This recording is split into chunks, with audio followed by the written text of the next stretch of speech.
آج کل کے اس دور میں بچوں کا ضد میں آ جانا، بے ادب ہو جانا، بے قابو ہو جانا، کیونکہ اب اس معاشرے کے اندر مرد و خواتین دونوں برابر ہیں کہ ماں باپ کی وہ قدر و منزلت نہیں رہی اب۔ السلام علیکم ناظرین، آج کی ویڈیو سے متعلق میں آپ کو بتاتا چلوں کہ بچے کس کو اچھے نہیں لگتے، لیکن فرما بردار، اوبیڈینٹ اور سکون سے بیٹھنے والے، ماں باپ کا کہنا ماننے والے، خواہ بچوں کی ایج کوئی بھی ہو۔ بچے ہیں، ضد کرتے ہیں، اپنی من مرضی کرتے ہیں، پڑھائی میں دلچسپی نہیں لیتے، غرض کہ وہ سب کچھ جو والدین چاہتے ہیں کہ گھر کے انوائرمنٹ کے مطابق، فیملی کے ماحول کے مطابق وہ بچے آپ کا کہنا مانے، لیکن وہ کسی کہنے سننے میں نہیں ہوتے۔ پھر کہہ رہا ہوں کہ بچوں کی ایج خواہ کوئی بھی ہو، چاہے وہ جوان ہو، درمیانی لڑکپن میں ہو، یا بچے اسکول گوئنگ ہوں یا ماں کی گود میں ہو، تمام بچے جو اپنے پیرنٹس کے، والدین کے بتائے ہوئے کام یا ان کی دی ہوئی گائیڈنس کے مطابق نہیں چلتے، ایسے بچوں کو ہم ضدی بچہ کہہ سکتے ہیں۔ تو ایسے بچوں کے حوالے سے ان کو رائے راست پہ لانا، یا کم از کم والدین جو چاہتے ہیں کہ ہمارے بچے کس طرح ایکٹ کریں،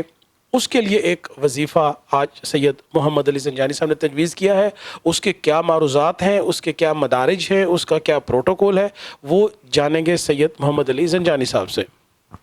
بہت شکریہ بخاری صاحب آپ کا۔ آج کل کے اس دور میں بچوں کا ضد میں آ جانا، نافرمان ہو جانا، بے ادب ہو جانا، بے قابو ہو جانا،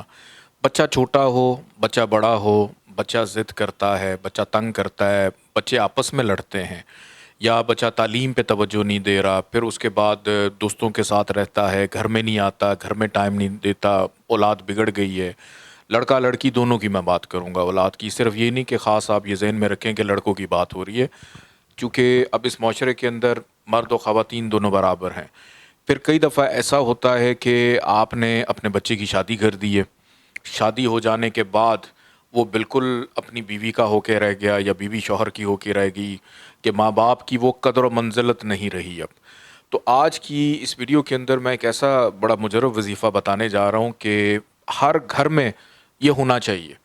آپ چھوڑ دیں بچہ بڑا ہوگا، کب ہوگا وہ اللہ کے کام ہے، اس کا جو نصیب ہے وہ آگے لے کے چلتا رہے گا۔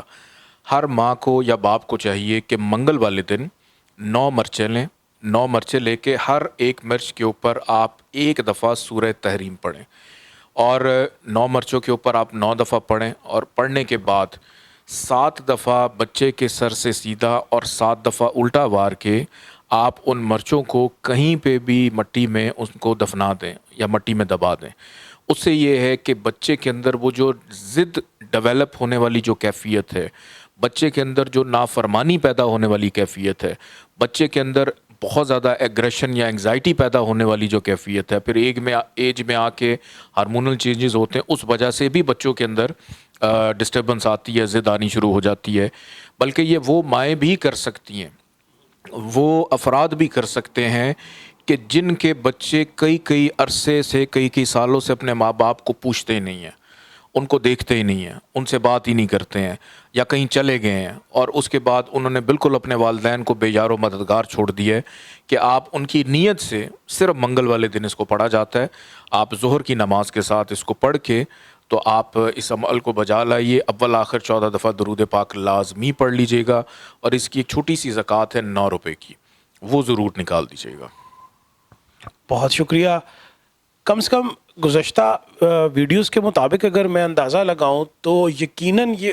وظیفے کا جو فائدہ ہے یہ ان تمام والدین کو ہونے والا ہے جو زنجانی صاحب نے جس کی تفصیل بتائی اپنی اولاد کے حوالے سے۔ اگر وہ پریشان ہے، اس کے کسی رویے کی وجہ سے پریشان ہے، تو یقیناً یہ وظیفہ نہایت کارآمد ہونے والا ہے۔